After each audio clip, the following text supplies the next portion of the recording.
नमस्ते दोस्तों श्राद्ध पक्ष आरंभ होने जा रहा है। श्राद्ध पक्ष को पितृपक्ष भी कहा जाता है और महालय के नाम से भी जाना जाता है। आमतौर पर ऐसी मान्यता है कि श्राद्ध पक्ष के दौरान हमारे पूर्वज पृथ्वी पर आकर सूक्ष्म रूप में भोजन ग्रहण करेंगे, तर्पण को स्वीकार करेंगे। इससे पितरों की आत्मा को शांति मिलेगी और घर में सुख शांति बनी रहेगी। आमतौर पर हम देखते हैं यही सब कुछ हमारे घरों में होता है। पितृपक्ष भाद्रपद की पूर्णिमा से शुरू होता है और आश्विन मास की अमावस्या तक चलता है। अब सवाल ये उठता है कि क्या वास्तव में पितृपक्ष में हमारे पूर्वजों की आत्माएं धरती पर आती हैं और भोजन आदि ग्रहण कर सकती हैं?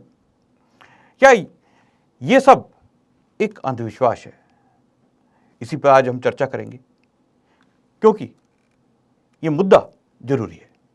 हमारे साथ मौजूद हैं सामाजिक कार्यकर्ता और प्रसिद्ध वैदिक विद्वान आचार्य विष्णुमित्र वेदार्थी जी और सामाजिक कार्यकर्ता श्री विकास आर्य जी। आप दोनों ही मेहमानों का बहुत बहुत स्वागत है हमारे इस कार्यक्रम में।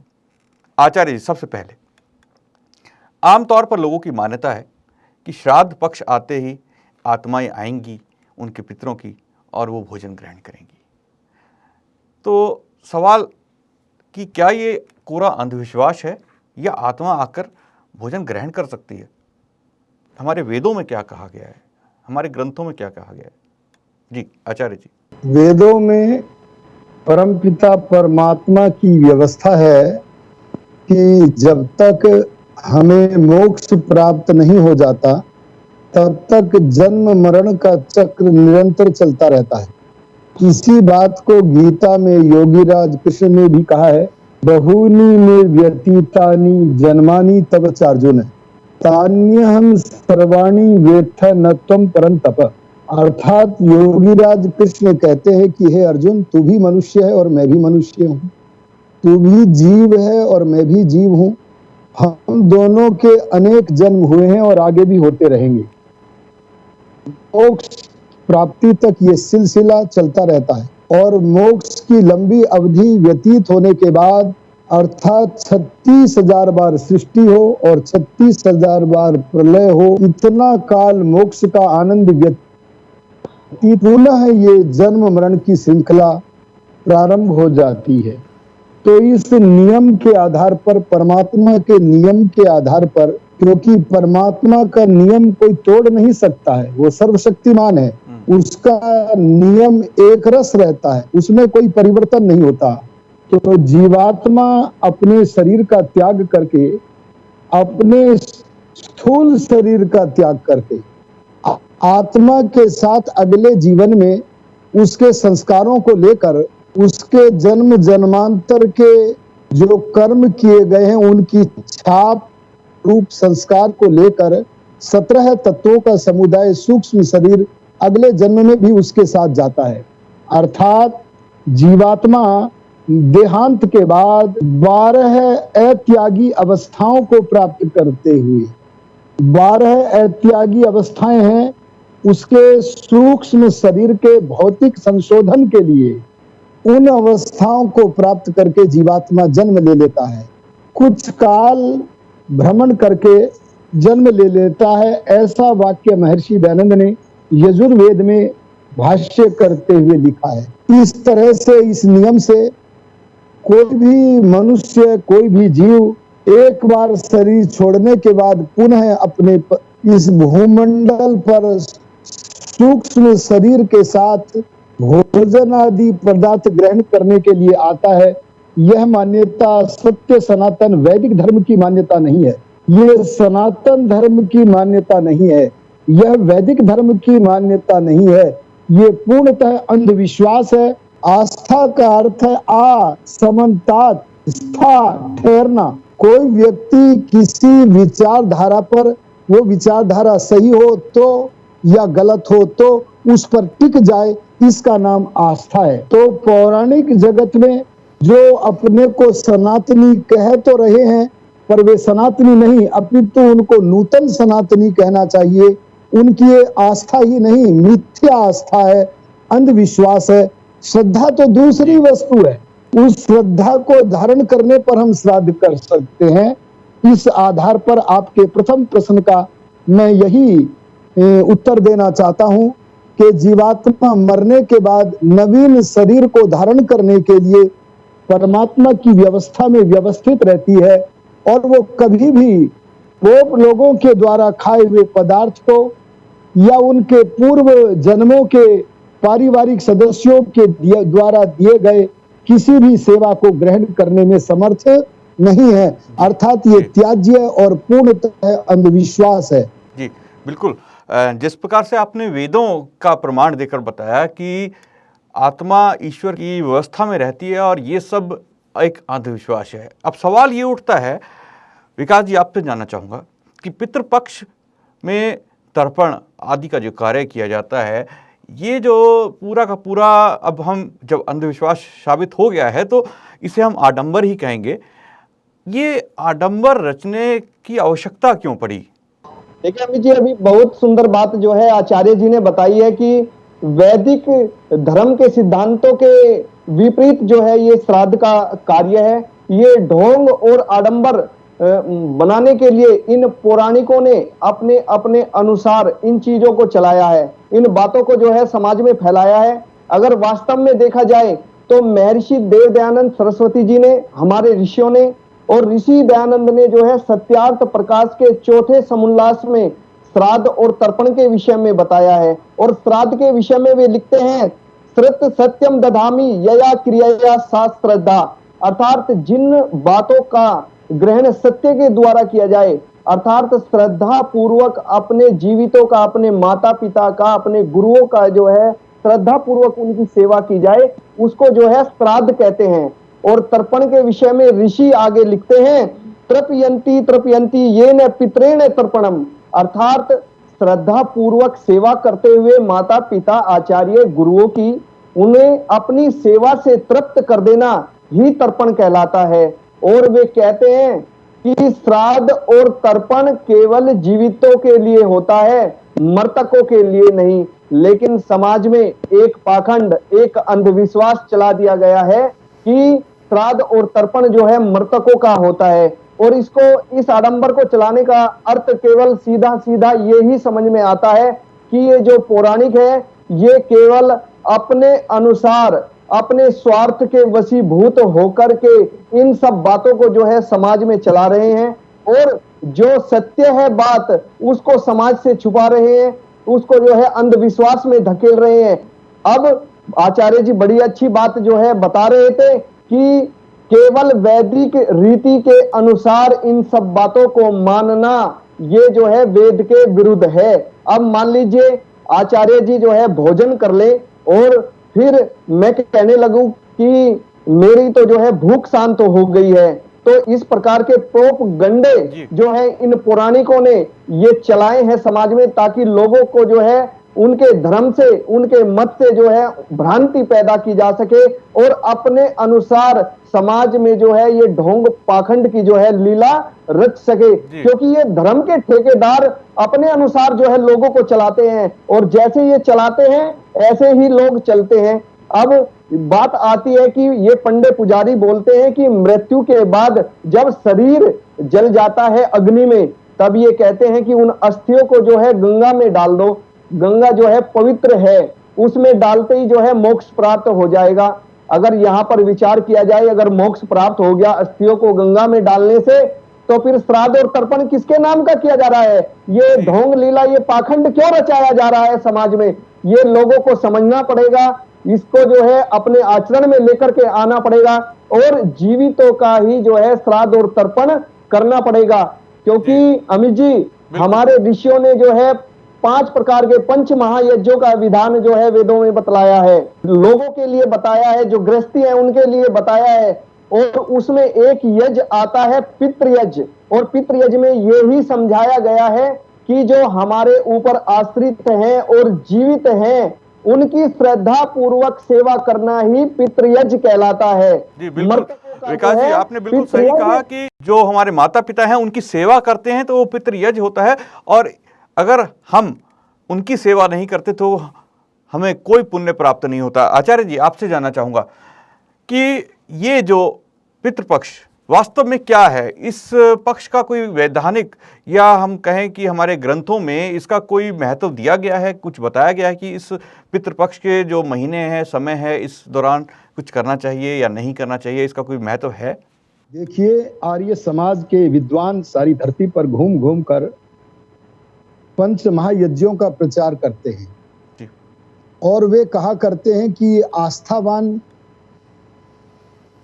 कभी कभी अच्छा भी होता है, कभी बुरा भी होता है। अगर सत्यनिष्ठ आस्था है तो सही बात है और असत्यनिष्ठ है तो अशुद्ध है। ये जो मृतक श्राद्ध नाम की आस्था हमारे पौराणिक बंधुओं में है, वो पूर्णतः त्याज्य है।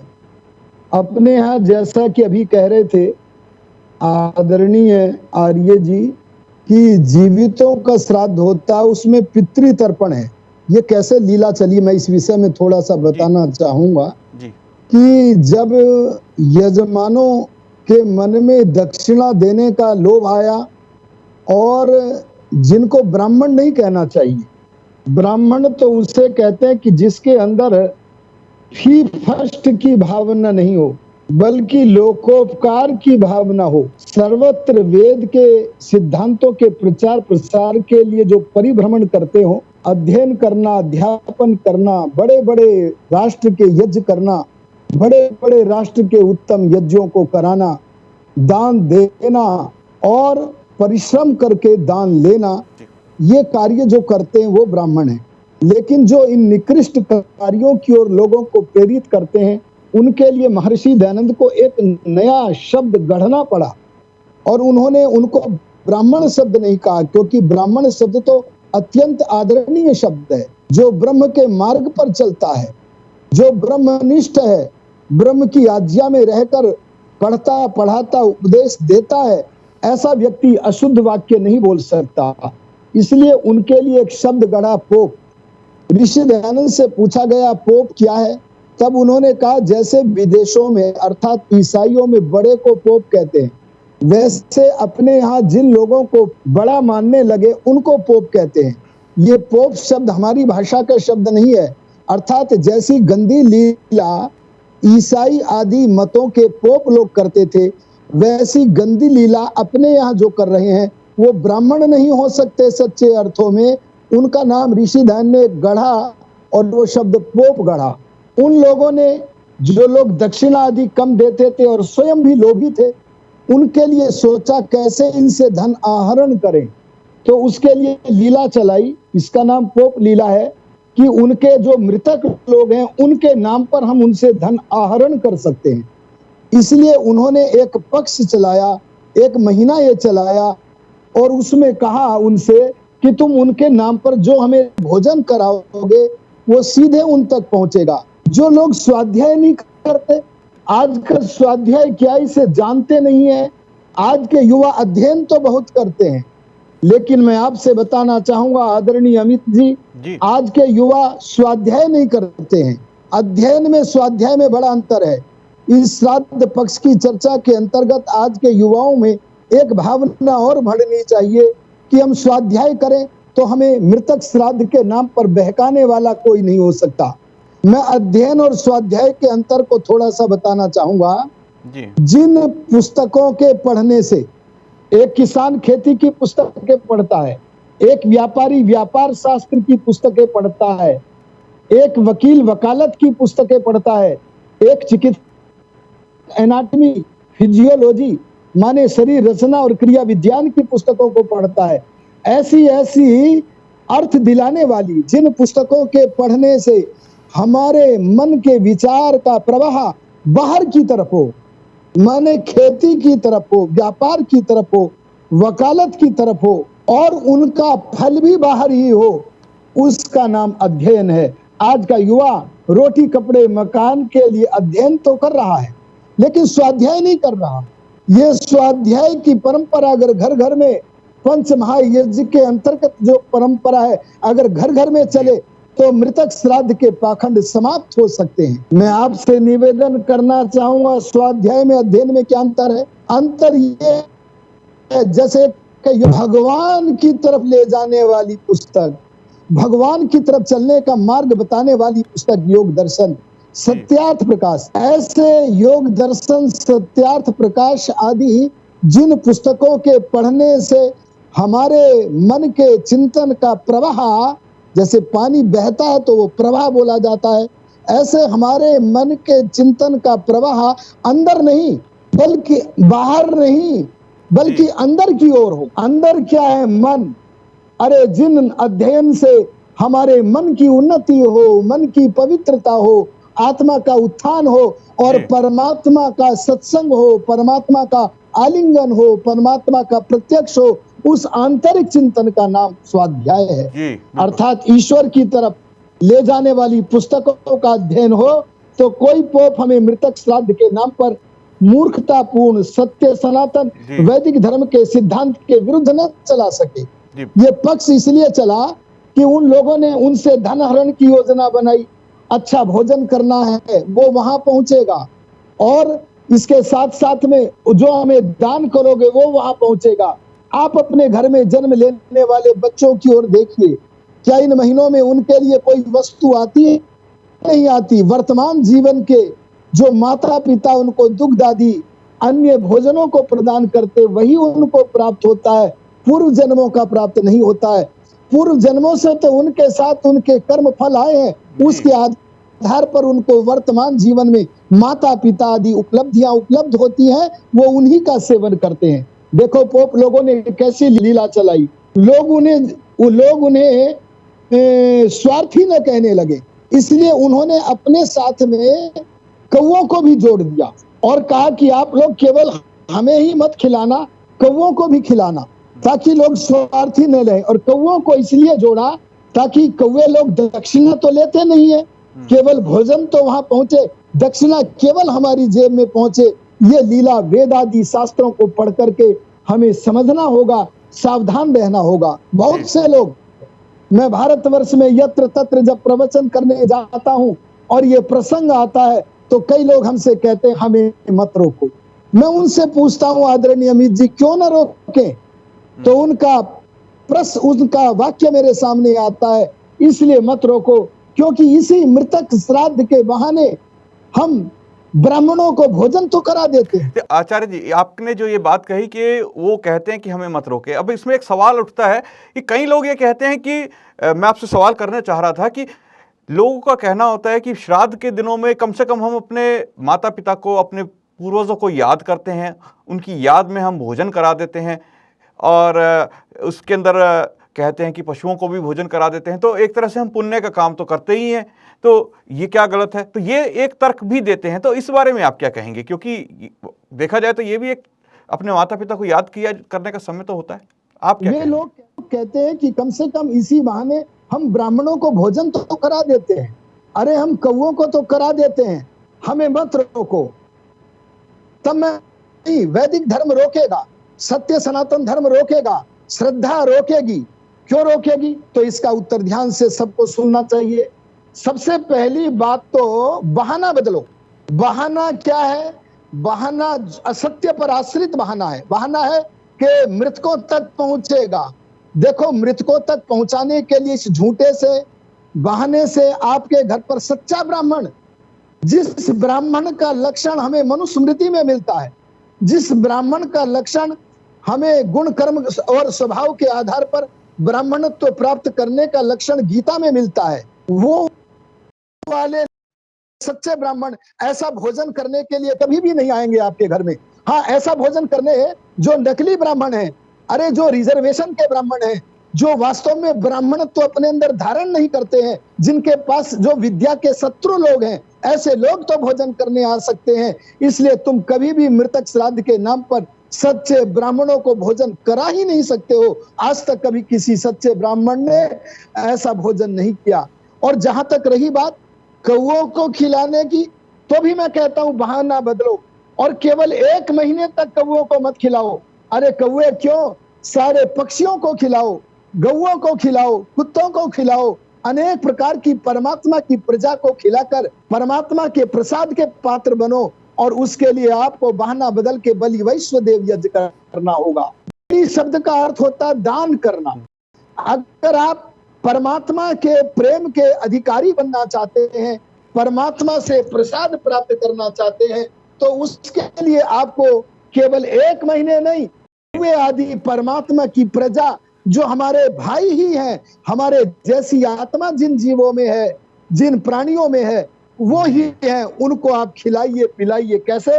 का भोजन बनाओ, भोजन बनाकर खाने से पहले वसुधैव कुटुंबकम की भावना से उन प्राणियों को अपना भोजन करने से पहले खिलाओ। और केवल इस काल्पनिक पक्ष में ही 1 महीने में ही नहीं, प्रतिदिन खिलाओ तो परमात्मा का प्रसाद मिलेगा।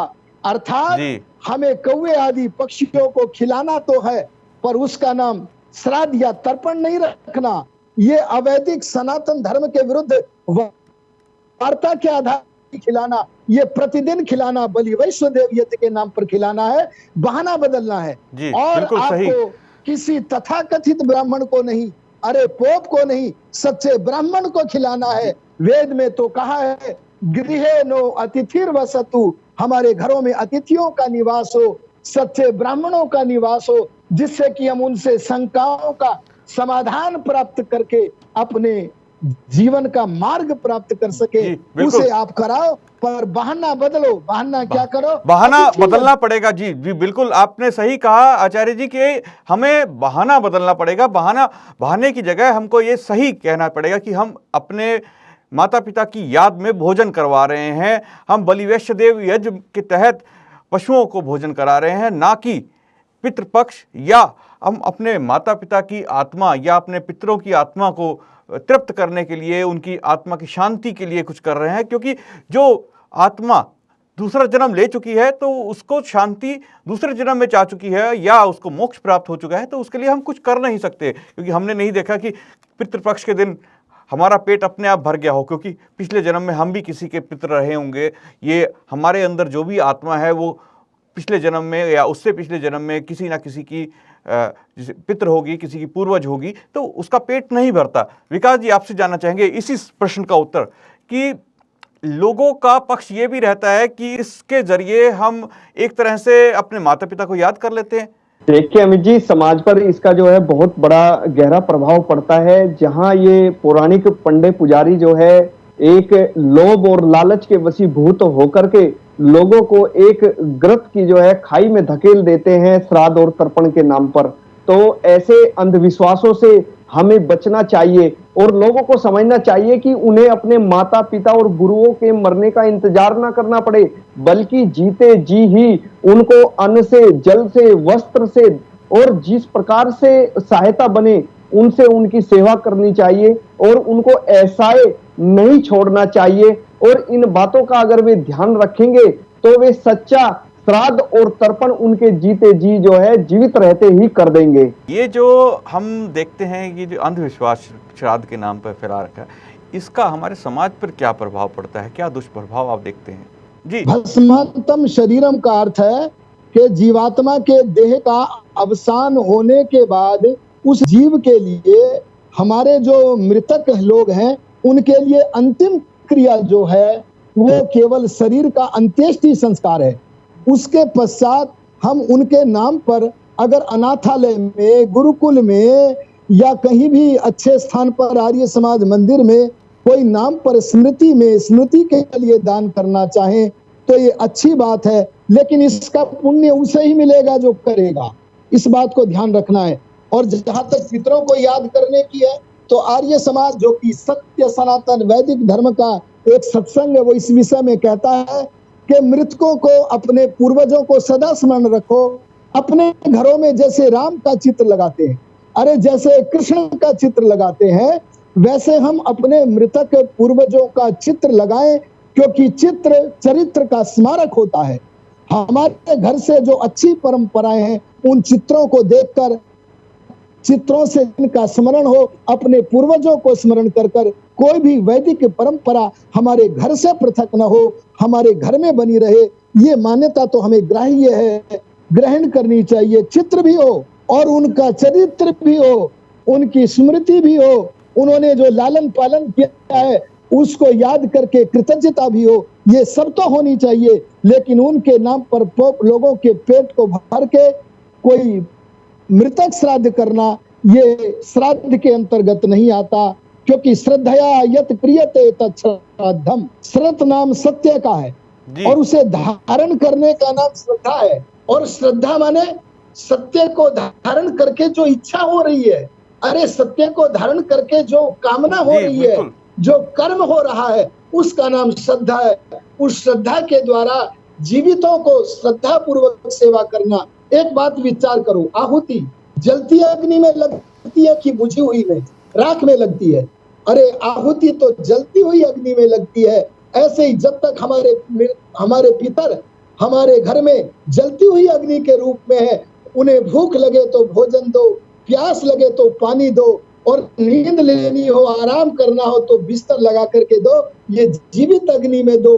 यहाँ से बुझकर जब कहीं दूसरे परिवार में अपने कर्मानुसार जल जाते हैं तो यहाँ तो बुझ गए, यहाँ हम कोई आहुति नहीं दे सकते। जी बिल्कुल जी आचार्य जी, आपने सही बताया कि हमें जो करना है अपने जीवित माता पिता के लिए करना है।